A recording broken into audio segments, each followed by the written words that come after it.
There are moments in football when the most important changes do not begin with a decisive goal, a blockbuster announcement, or a high-profile signing. They emerge quietly, almost behind the scenes, while supporters remain focused on what is happening on the pitch. In recent days, a movement away from the traditional spotlight has started to generate discreet conversations among executives, analysts, and those who follow Newcastle closely, creating the sense that something big is being prepared on Tyneside, even if it is not yet entirely clear what that means. This type of news often goes unnoticed by a section of the fan base, but for those who pay close attention, it acts as a warning sign. It is not something that changes the scoreline of the next match or guarantees immediate victories, but it can redefine the club's future in the medium and long term. It is precisely in these strategic decisions that the difference is built between a team that competes in short spells and a project that is truly solid. That is why it is worth following every detail of this story right through to the end. While many supporters focus solely on new signings, team selections, and weekly results, there is another game being played off the pitch, a game that involves planning, long-term vision, and investments that do not appear in the Premier League table, but directly influence everything that happens within it. If you enjoy understanding Newcastle beyond the 90 minutes, this is exactly the kind of content that deserves to be followed calmly and carefully. Take the chance to subscribe to the channel, because this is where we connect the dots that usually remain loose. Behind the scenes, club executives have made it clear that Newcastle do not just want to compete, but to establish themselves at a higher level, comparable to the biggest names in European football. This ambition did not appear overnight, nor is it the result of a single good moment. It is part of a broader plan that has been taking shape for some time and is now beginning to materialize through key structural decisions, designed to transform the club's daily routine and raise its standards across the board. Newcastle are close to announcing plans for the construction of a new training complex valued at around £200 million, an investment seen as a genuine statement of intent, according to information published by Football Insider. The club is expected to acquire land located approximately 8 kilometers from St. James Park, launching a project that could completely change the way Newcastle prepare, train, and position themselves among football's elite. The news gained even more weight following analysis from football finance expert Dr. Dan Plumley, who spoke exclusively to Football Insider about the impact of this move. In his view, Newcastle have always intended to improve their facilities, but the club now appears ready to take a real leap towards the highest level. This is not simply about modernizing outdated structures, but about creating something aligned with the most advanced standards in world football.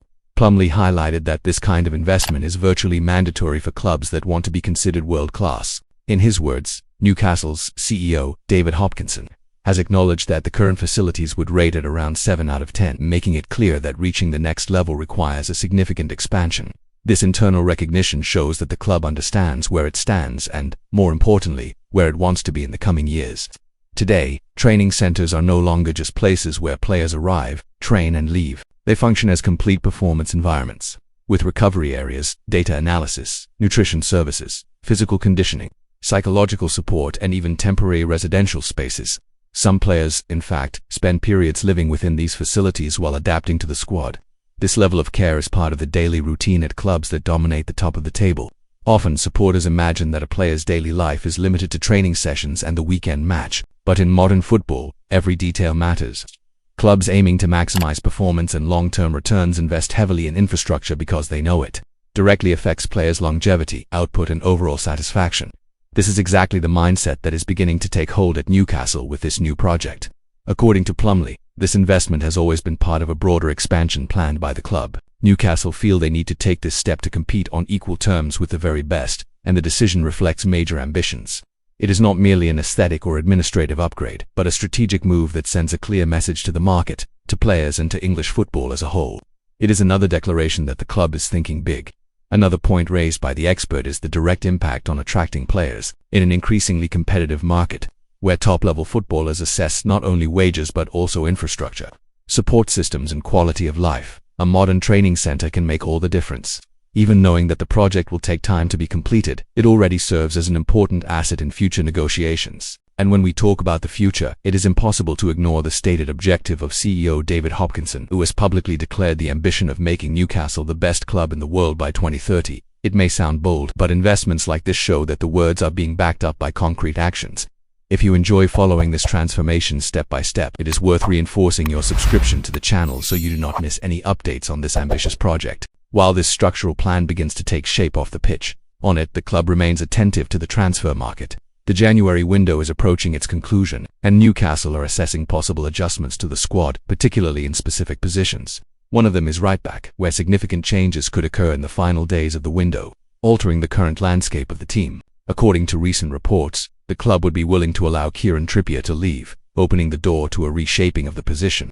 If confirmed, this decision would mark the end of one cycle and the beginning of another, aligned with the idea of gradual squad renewal. It is not just a change of names, but part of a broader strategy that blends experience, youth, and growth potential. One of the names being monitored by Newcastle to fill that role is Brooke Norton-Cuffy, a 22-year-old fullback who has been attracting attention in the market.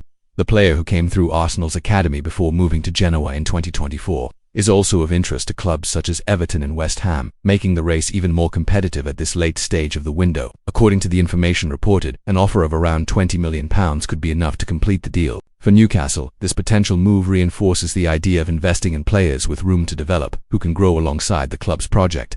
It is another example of how decisions on and off the pitch are beginning to follow the same line of thinking. When all these points are connected, it becomes clear that Newcastle are going through an important period of transition, investment in infrastructure. The board's long-term vision and potential transfer market moves indicate that the club is not simply reacting to the present, but actively building its future. This kind of planning does not always deliver immediate results, but it is often the foundation of major achievements. For supporters, understanding this context helps to see beyond the result of the next match. It helps to recognize that every decision is part of a larger plan, designed to turn Newcastle into a consistent protagonist.